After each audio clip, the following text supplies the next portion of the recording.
안녕하십니까, 이세나입니다. 세계 각국이 봉쇄 완화 움직임을 보이는 가운데 이탈리아에 이어 확진 환자가 폭증했던 프랑스 역시 최근 봉쇄령을 풀었습니다. 시민들은 2달 만에 일상을 회복하는 분위기지만 코로나19 이전과 확연히 달라진 모습이 있습니다. 첫 소식은 프랑스 리포터 연결해서 들어봅니다. 강하나 리포터, 파리 현지 상황 어떻습니까? 프랑스 파리는 55일 만에 이동 제한이 풀렸는데요. 제 뒤편으로 보시면 거리에 꽤 많은 사람들이 나와 있고 가까운 곳은 이동증명서 없이 외출할 수도 있게 됐습니다. 지난 3월만 해도 일반인은 마스크가 필요 없다던 프랑스 정부는 이동 제한을 풀면서 대중교통 등 공공장소에서 마스크 착용을 의무화했습니다. 거리에는 마스크 착용 여부를 단속 중인 경찰이 눈에 띄고 공공장소에서 마스크를 착용하지 않을 경우 우리 돈 18만 원 정도의 벌금을 물어야 합니다. 특히 전철 등 대중교통은 여전히 감염의 위험이 큰 곳이라 마스크 없이 전철에 탈 경우 경찰 제지로 끌려 나오는 경우도 있습니다. Pendant les confinements, j'ai appris que c'est très important. Oui, parce que c'est devenu obligatoirement de les porter dans les endroits. 하지만 강력한 단속 정책에도 제대로 된 마스크를 구하기는 쉽지 않습니다. 또 약사들도 마스크가 언제 들어올지 모른다고 지금 그런 상황이에요. 그래서 저도 지금 매일 약국에 가고 있는데 지금 아직도 구하기가 힘든 편이에요. 네, 한국은 고3부터 등교 수업을 시작했는데요. 프랑스는 초등학교부터 학교 문을 열었다고요? 프랑스는 유치원과 초등학생이 먼저 개학을 하고 중학교, 고등학교 순으로 개학을 합니다. 저학년일수록 일하는 부모의 돌봄 부담이 크고 가정에서 방치될 가능성이 높기 때문이라는 것이 프랑스 교육부의 설명입니다. 하지만 걱정도 큽니다. 프랑스 유치원생과 초등학생은 마스크 착용이 의무사항도 아니고 요즘 유럽에서 코로나19 합병증으로 의심되는 어린이 괴질까지 많이 발생하고 있는데 우여곡절 끝에 학교도 문 열고 식당과 주점 등을 제외한 일부 상점들이 영업을 재개하면서 조금씩 활력을 되찾고 있는 파리. 하지만 거리두기가 느슨해진 모습이 곳곳에서 포착되는 데다 마스크 수급마저 원활하지 않아 재확산 우려는 끊이지 않고 있습니다. 프랑스 파리에서 YTN 월드 강하나입니다. 많은 나라가 학생들의 등교 시점과 방법을 놓고 고민하고 있습니다. 아이들을 계속 집에 있게 할 수도 없고 그렇다고 학교에 보내자니 재확산이 걱정입니다.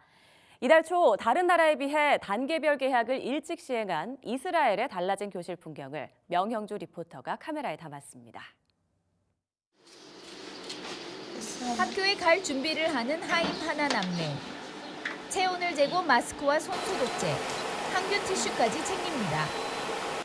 휴교령 때문에 2달 가까이 집에서 온라인 수업을 받아온 남매는 학교 가는 게 즐겁기만 합니다. 집은 재미없어요.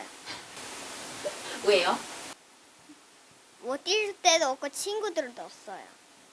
이달 초 이스라엘은 교육부 방침에 따라 초등학교 저학년과 고등학교가 먼저 개학을 했습니다. 2주 뒤에는 초중고 전학년 개학을 허용했지만 40도에 육박하는 폭염이 이어지면서 학교장 재량에 따라 개학 연기도 가능한 상황입니다. 교육 현장은 많은 것이 달라졌습니다. 우선 최대한 학생들 간의 접촉을 막기 위해 학년별로 등하교 시간과 출입문을 다르게 했고요.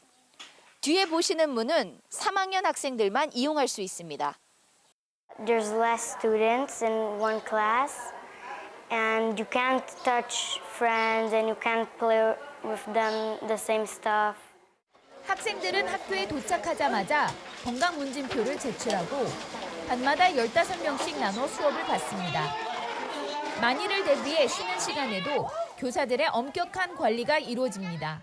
270 kids entering school in half an hour. It's going to be difficult. We're going to maintain entering through three entrances, different entrances. My staff will be standing and accepting them. 처음에는 학부모들의 불안 심리가 작용해 출석률이 30% 정도에 그쳤는데 점점 출석률이 높아져 지금은 전교생이 등교하고 있습니다. 저희 아이들이 어리다 보니까는 이제 줌으로 하는 걸 너무 힘들어해서 그리고 또 학교 가는 걸 더 좋아하고 이제 선생님이나 친구 만나는 거 좋아해서 예방 수칙을 철저히 준수하고 있지만 집단 감염과 재확산 우려는 여전한 상황. 이스라엘에서는 오는 9월에서 12월 사이 2차 팬데믹이 올 수도 있다는 예측이 나오고 있어 미리 대비하는 것도 숙제로 남았습니다. First, we established a national broadcasting system, and we now filming the whole lesson for the whole year. So if we'll have to go back in December, we have the lesson ready for December. 개학에 대한 찬반 논란이 여전히 뜨거운 상황에서 상대적으로 빨리 개학을 시행한 이스라엘이 성공적인 방역 모범 사례를 제시할 수 있을지 주목됩니다.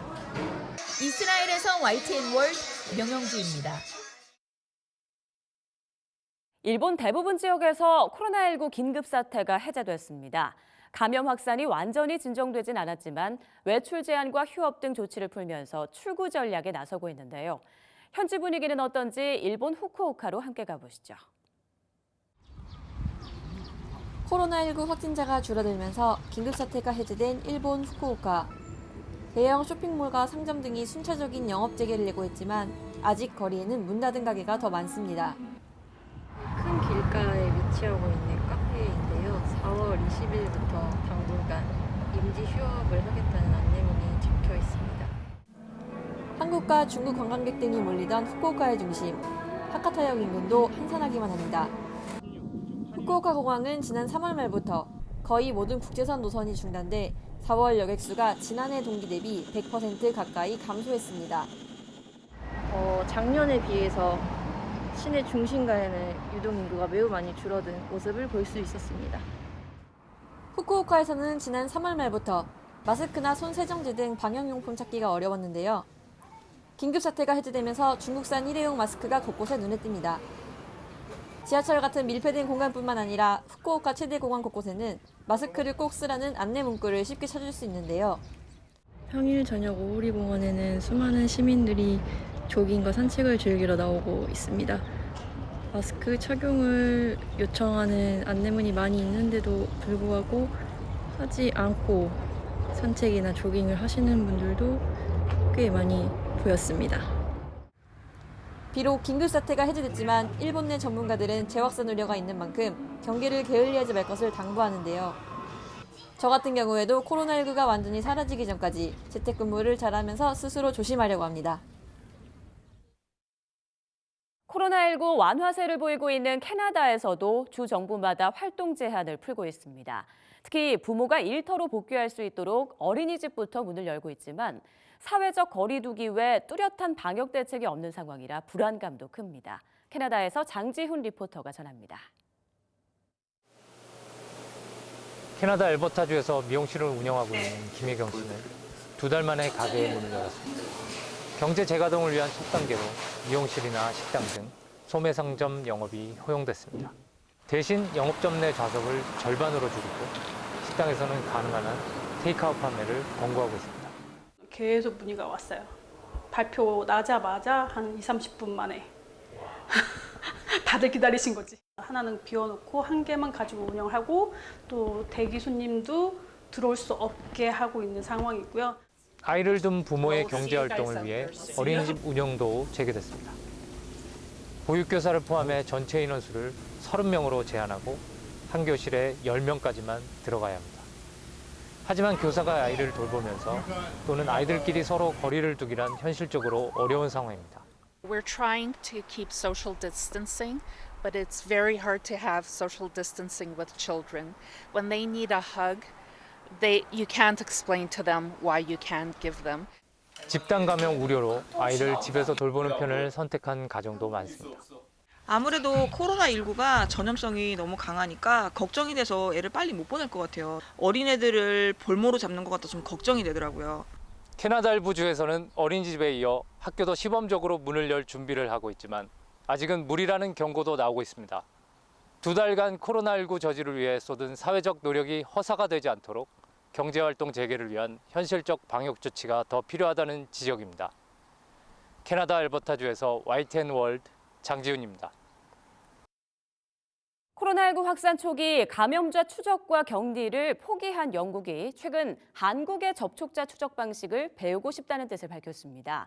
확산이 정점을 찍었다는 판단하에 다시 이 같은 전략으로 선회 중인데요. 매번 한 발 늦은 정책 전환으로 막대한 희생을 치른 영국. 봉쇄까지 완화한 상황이라 불안감도 큽니다. 한인 유학생으로부터 영국 상황 들어보겠습니다.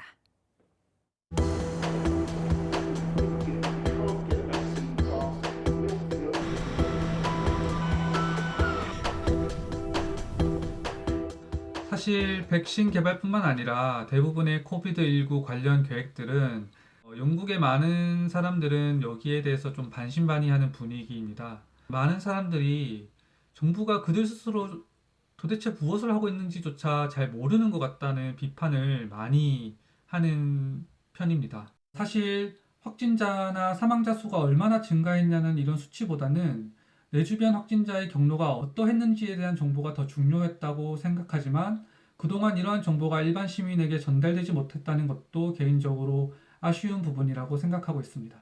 아무래도 코로나19에 대한 정보가 제한적이기 때문에 일상생활에서는 최대한 바이러스에 노출되지 않도록 외출을 자제하고 있습니다.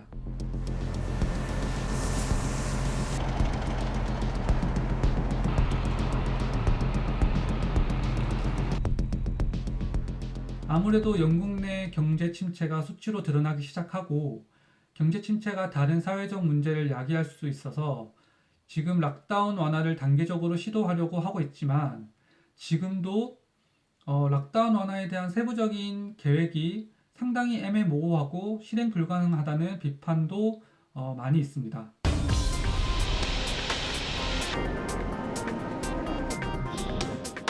일부 집주인들은 주거비를 어느 정도 할인해주기도 하지만 사실 그것도 개인적인 수준에서 진행되는 것이라서 유학생들은 주거비를 온전히 내야 되는 경우가 대부분이고요.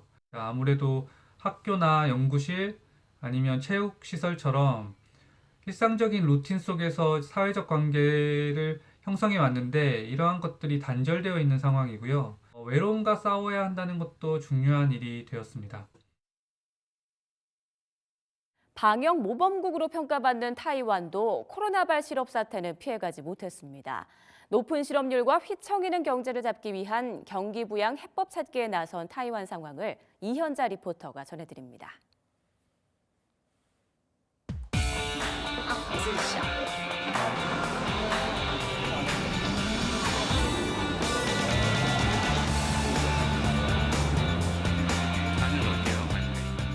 지난 3월 실업률은 3.76%로 지난 10개월 중 가장 높은 수치입니다.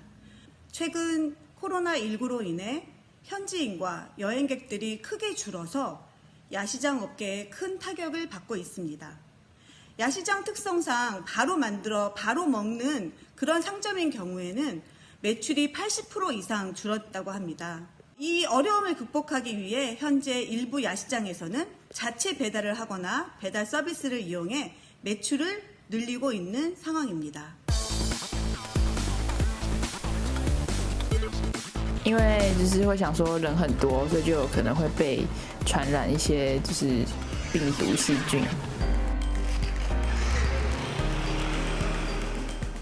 현지에서는 아직 코로나19의 두려움으로 외출을 자제하고 배달 서비스를 이용해서 식사를 해결하는 모습입니다. 최근 실직자들이 배달 서비스 아르바이트로 몰리면서 배달업계에 변화가 있었습니다. 배달직 지원자가 늘면서 배달 아르바이트생의 한 달 수입도 한 80만 원 정도에서 30만 원 정도로 줄었습니다. 전문 배달 기사도 수입이 40% 이상 줄었습니다.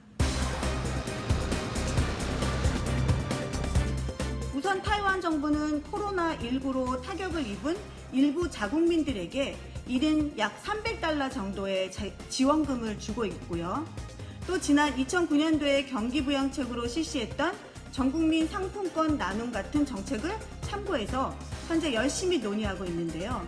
코로나19가 안정되면 실행할 수 있도록 현재 검토 중입니다.